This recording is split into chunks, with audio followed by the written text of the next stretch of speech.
My name is Crystal. I am from Lake County, Florida. I am a mother. I am in pre-law school. I have to do pre-law school to get through what I have to deal with my termination of parental rights for absolutely no reason.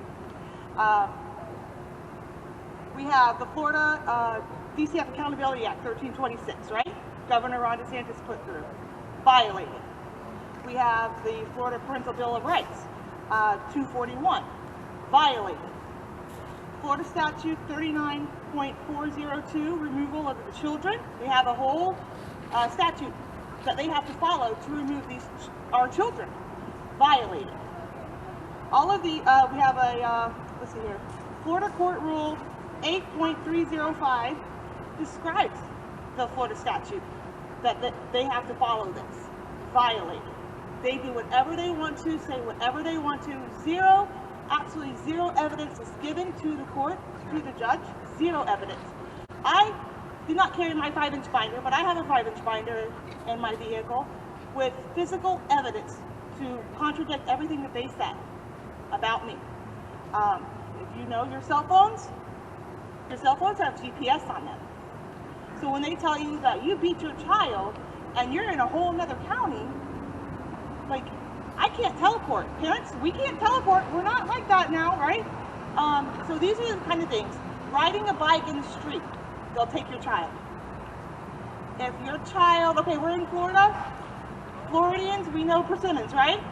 If your child, or oranges or whatever, goes to another yard and takes a fruit off of a tree, that was a reason to take a child. Is it right to steal fruit from somebody's tree? No. Is it something kids do? Yes. Should your parental rights be terminated for that? Absolutely not. But it was. Okay? They go through, they skip all of that. Like, even I went and I did everything that I was supposed to do. Legally, what I could do. What was my right to do. Ineffective assistance of counsel, judge denied it. I put in all the statutes, all the rules, all of them. He denied it based on case law. Not a court record. So it's a, you know, there's a hierarchy of what you're supposed to follow.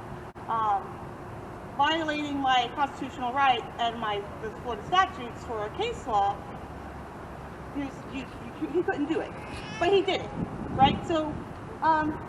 Now, what happened to me was, in 2020, everybody knows COVID happened.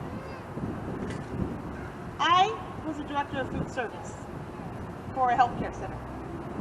So I ran a department of food for skilled nursing, assisted living, and rehab. I had 2 kitchens, 3 dining rooms to run with my residents. So we all know that COVID, when it came out, this was September of 2020, it was like I knew about it in February of 2020, March of 2020, we shut down here in Florida for that 1 month.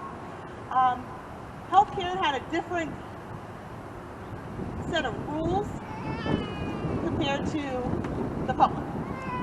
So I had to follow those set of rules in my home as well. So with my children, they couldn't just go out and play with the neighborhood kids. Now, my neighbor was a CNA at my job, so I knew that she was following the rules. They could play with her kids. So my older 2 wanted to go to Grandma's house, and I said no. Grandma lived in Orlando, and I was like, that was a hot spot, and I'm living in Lake County in the middle of the forest. Not a hot spot. So I'm like, no, you can't go. The Florida, the court rule 8.305, it describes where you are able to present your evidence. It has been since September 13th of 2020, I have not been able to present my evidence. Not.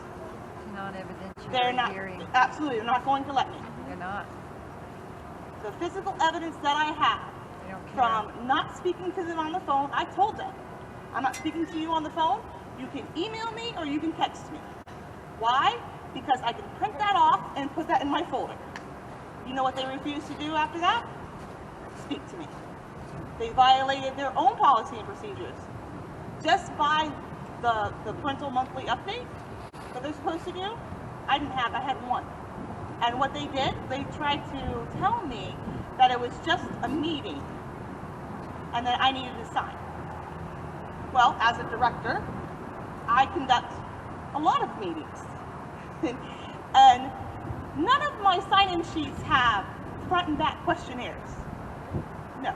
It is print, sign, and your department, or who you are. That is your sign-in sheet. So they're going to lie and tell you that this is just a meeting, this is saying that we're having this meeting.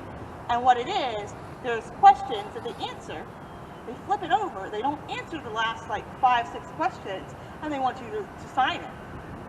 You don't sign anything. So I told her, I said, you can finish filling this out, you can email it to me, and then I will sign it. She finished filling it out, emailed it to me, and I told my attorney that they wanted me to sign this blank sheet, and I was like, I was not going to do it. He said, no, don't do that. But nothing else came of it. But that was the one and only time they did the monthly parental update for me. A fraudulent home study done. So January 5th of 2021, since September, I have been advocating for my kids to be put all together with my aunt. My aunt has been there since birth, who was the babysitter, okay? She's been there since birth. She has the room, she has the space, she has everything that they need.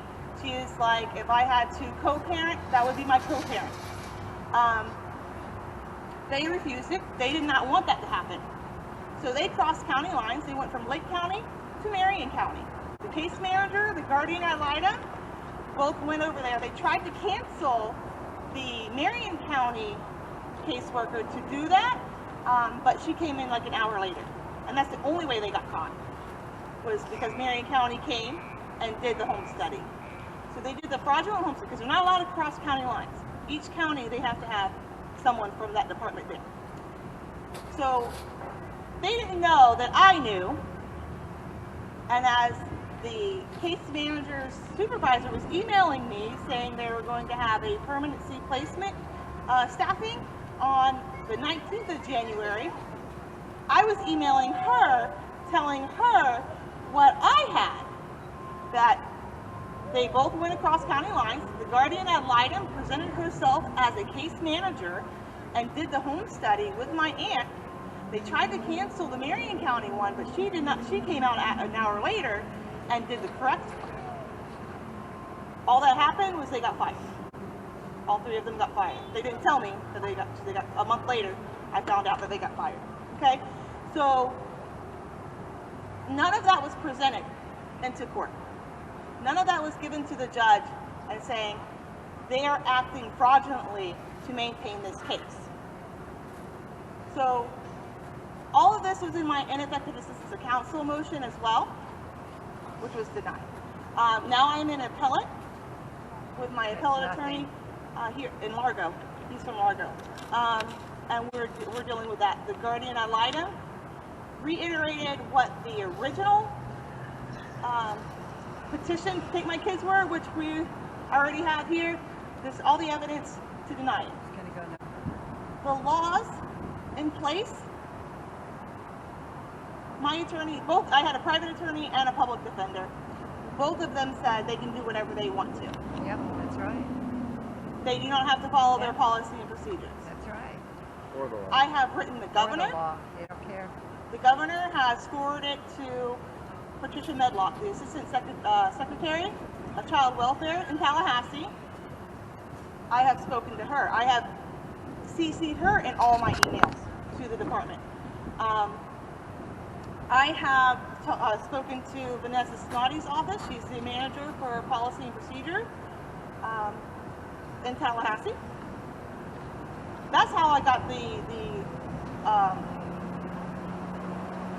home study so quickly, because it was like a month, 2 months later, and they're still, I don't know where it's at. I contacted that office within 24 hours. I had a phone call, it's on the desk, and give us a week and it'll be, we'll have to go through it. It was approved. My kids are still separated. My kids are still separated. I have one in foster care. They want to keep her in foster care instead of placing her with my family. I don't do drugs. I don't drink. I don't smoke. I go to work. I take care of my kids. That's what I do. And it's still not good enough for the Department of Children and Families. They still want to take your kids That's right. with by any means necessary. That's right. Slavery. It doesn't matter It is what slavery. happens. That's right. Lie, truth, they're going to tell it. Exactly. They're going to tell it. They even ask the kids, like, oh, did your mom drink? No, I don't do anything, right? I go to work, I come home, I take care of kids. That's what I do. That's what I've always done. And my children are separated. They don't even, the rule, the statute is to keep it together. Keep your children together by all means necessary. Since day one, they have been separated. And I have been advocating for my kids to be put together, placed together. And they refuse. They absolutely refuse. Does anybody have any questions? Can I ask how they took them in the first place? I'm not sure. I understand your story and I didn't quite. Right. So how they took them in the first place, when we came home from breakfast, the sheriff's officer was there. They came into the house. So I let them in. Because I'm like, well, I don't have anything to hide. I don't have anything to hide. There's the breakfast. I brought them breakfast. The two older ones wanted to stay home. I said, okay. 14 and 12. They want to stay home. Okay, I'll bring you breakfast when I become